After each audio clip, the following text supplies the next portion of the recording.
안녕하세요. 연합인포맥스 윤영숙 특파원입니다. 오늘은 연준 당국자들의 발언이 많이 나왔는데요. 아무래도 FOMC 이후에 첫 주다 보니까 위원들의 발언이 많았던 것 같습니다. 우선 먼저 시황부터 보고 가겠습니다. 오늘 3대 지수는 혼조세를 보였는데요. 일단 다우 지수가 오르고 나스닥 지수는 하락했습니다. 10년물 국채 금리가 1.5%를 넘어서면서 기술주에 하락 압력을 가했습니다. 개별 지수별로 보면 S&P 500 지수가 0.28% 떨어지고 나스닥 지수가 0.52% 떨어졌습니다. 그리고 다우존스 30 산업평균 지수가 0.21% 올랐습니다. 오늘 이제 개장 전부터 10년물 국채 금리가 1.5%를 넘어섰는데요. 장중에 한 1.51%까지 올랐습니다. 이 수치는 지난 6월 이후 최고치라고 하는데요. 아무래도 8월 말에 한 1.3%에서 계속 지지부진한 모습을 보이다가 이게 1.5%까지 오르니까 시장이 좀 움찔한 겁니다. 특히나 10년물 국채 금리는 이게 이제 인플레이션 우려를 보통 반영을 하는데요. 장기 금리가 오른다는 것은 이제 시장에서 긴축 우려를 반영하기 시작했다는 신호로 보입니다. 오늘 매파 위원들의 발언도 많이 나오긴 했는데요. 물론 그 영향도 있지만 FOMC 이후에 연준 위원들의 긴축 발언, 긴축 관련 이제 발언이 나오기 시작하면서 금리가 오르기 시작하는 것 같습니다. 그리고 또 이제 미국의 같은 경우는 지금 델타 변이가 아직도 10만 명을 넘는 수준이긴 하지만 지난 한 2주 전보다는 계속 이제 하락하는 추세를 보이고 있습니다. 지금 여기 보면 미국의 그 확진자 수는 지금 지난주 같은 경우는 12만 명 정도로 나오는데요. 이게 7일 평균입니다. 그리고 이게 지난 9월에 피크 때인 16만 6천 명보다는 이게 줄어들고 있는 추세고요. 그리고 화이자 CEO가 이런 말을 일요일에 했다고 합니다. 이제 미국 같은 경우는 한 1년 내에 정상 수준으로 돌아갈 것 같다라는 얘기도 했고요. 그리고 오늘 내구재 수주가 이제 긍정적으로 나오면서 이제 경기 회복 관련주들이 많이 올랐습니다. 카니발이 3.7% 올랐고, 그리고 항공주들도 상승했습니다. 그리고 오늘 금리가 많이 오르다 보니까 이제 KBW 은행주 지수가 2.9% 크게 올랐는데요. 은행주들이 모두 2% 이상 오르면서 오늘 상승세를 주도했습니다. 그리고 또 오늘 시장에서 주목했던 것 중에 하나가 오늘 유가가 WTI 기준으로 배럴당 75달러를 넘어섰습니다.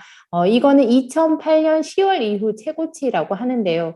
유가가 많이 오르면서 원유 관련주도 올랐습니다. 특히 천연가스 가격이 오늘 11% 정도 뛰었는데요. 아무래도 유럽에서 계속 에너지 부족 사태가 있다 보니까 이제 천연가스 가격도 이제 겨울로 들어서기 전에 오르기 시작하고 있습니다. 그리고 오늘 이제 골드만삭스 같은 경우는 유가가 이미 이제 WTI는 75달러 그리고 브렌트유 같은 경우는 오늘 거의 80달러에 육박했는데요. 그러다 보니까 이제 연말 전망치를 골드만삭스가 기존에 이거를 80달러로 했던 것을 브렌트유 기준으로 이거를 90달러로 상향을 했습니다. 오늘 섹터별로 보면 에너지주가 3.4% 오르고 금융주가 많이 올랐고요. 그리고 부동산이나 헬스케어, 유틸리티 관련주는 하락했습니다. 이제 9월 마지막 주가 오다 보니까 정부의 셧다운 가능성도 시장에서는 우려하기 시작했습니다. 오늘 같은 경우는 이제 페로시 의장이 조금 진전된 사항이 있다면 1조 달러 규모의 그 인프라 관련 예산안에 대해서 이거를 원래 오늘 표결을 할 예정이었었는데 오늘은 그냥 논의만 하고 실제 표결은 이제 목요일 그러니까 목요일이니까 30일에 하겠다고 얘기를 한 겁니다. 그러면서 당장 이제 30일에 해결해야 될 게 이게 뭐 1조 달러의 인프라 예산안뿐만이 아니라 3조 5천억 달러의 그 사회복지 관련 예산안 그리고 이제 임시 예산안도 그날 통과가 돼야 되고요. 부채한도를 같이 임시 예산안에 묶었으니까 이제 그 법안도 30일까지 통과돼야 하는 상황입니다. 그러니까 말 그대로 30일이 마지막 데드라인이라고 생각하시면 됩니다. 멘트 하나 보겠습니다. 여기 보니까 이제 울프 리서치의 크리스 세이크라는 분이 이렇게 말을 했는데요.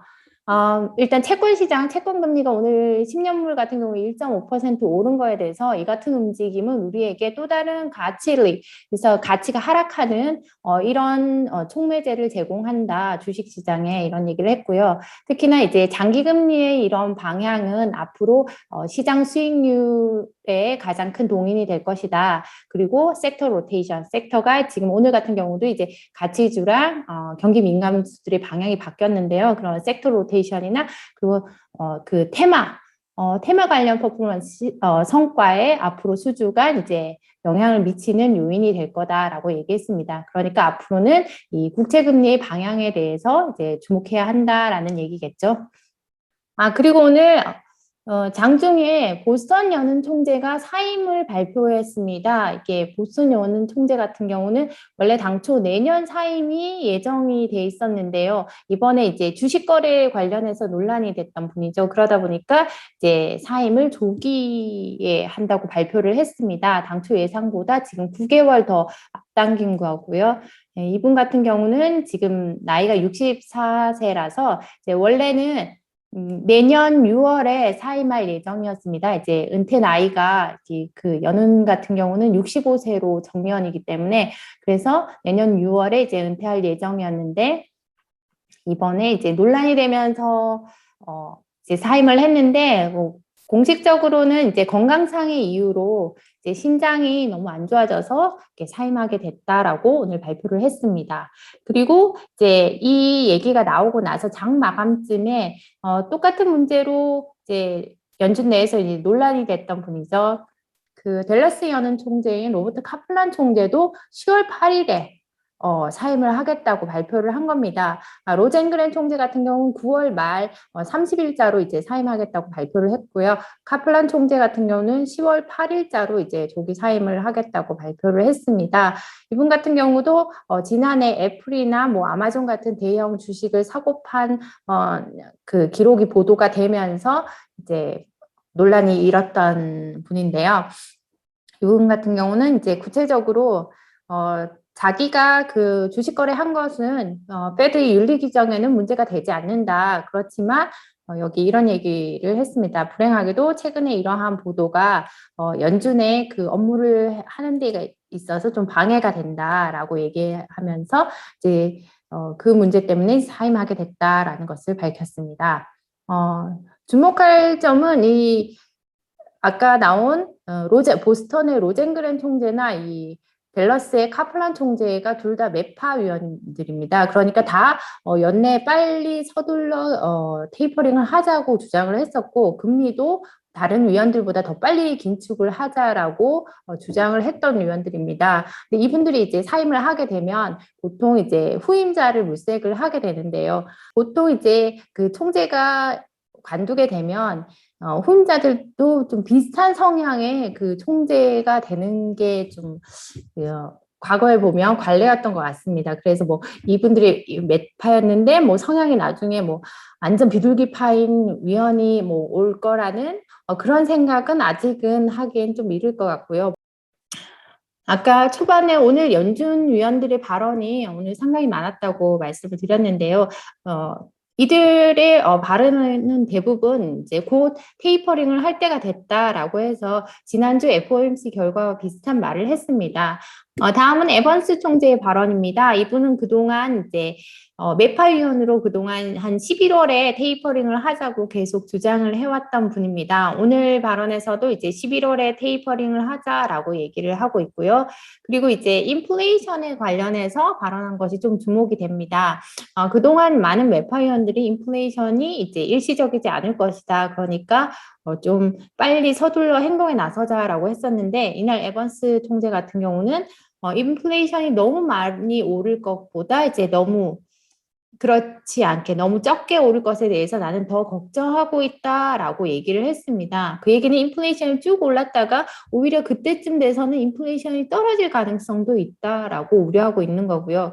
그 얘기는 이제 인플레이션이 어느 정도는 일시적일 가능성을 이제 염두에 둔 발언이라고 보여집니다.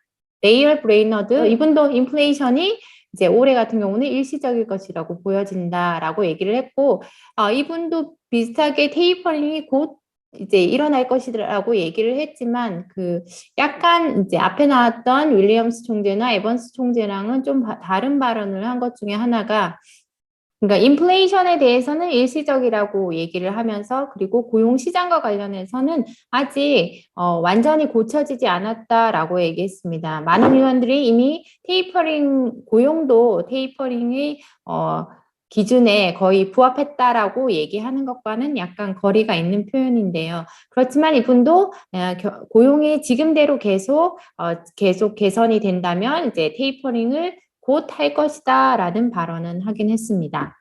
다음 기사는 페이스북이 그 키즈 어린이들을 위한 그러니까 13세 이하의 어린이들을 위한 인스타그램을 출시하려던 계획을 일단 연기하기로 했습니다.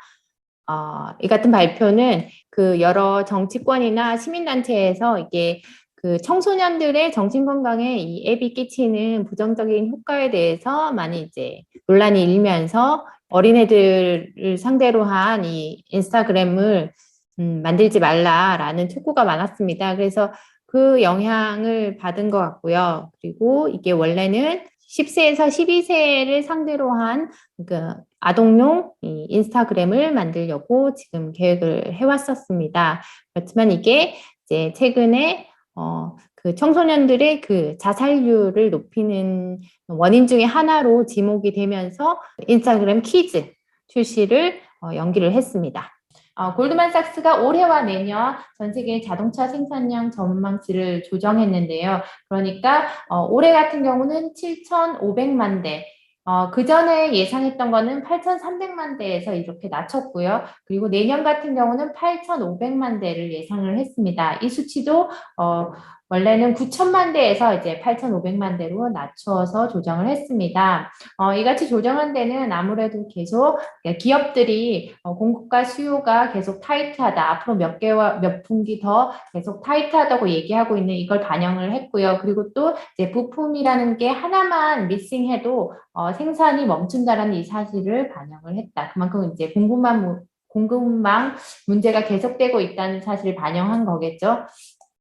다음 기사는 모건 스탠리가 아마존의 목표 주가를 하향 조정했다는 기사입니다. 이제 임금 상승하는 비용 압박을 고려했다라는 조치인데요. 모건 스탠리는 아마존의 목표 주가를 기존의 4,300달러에서 4,100달러로 내렸습니다.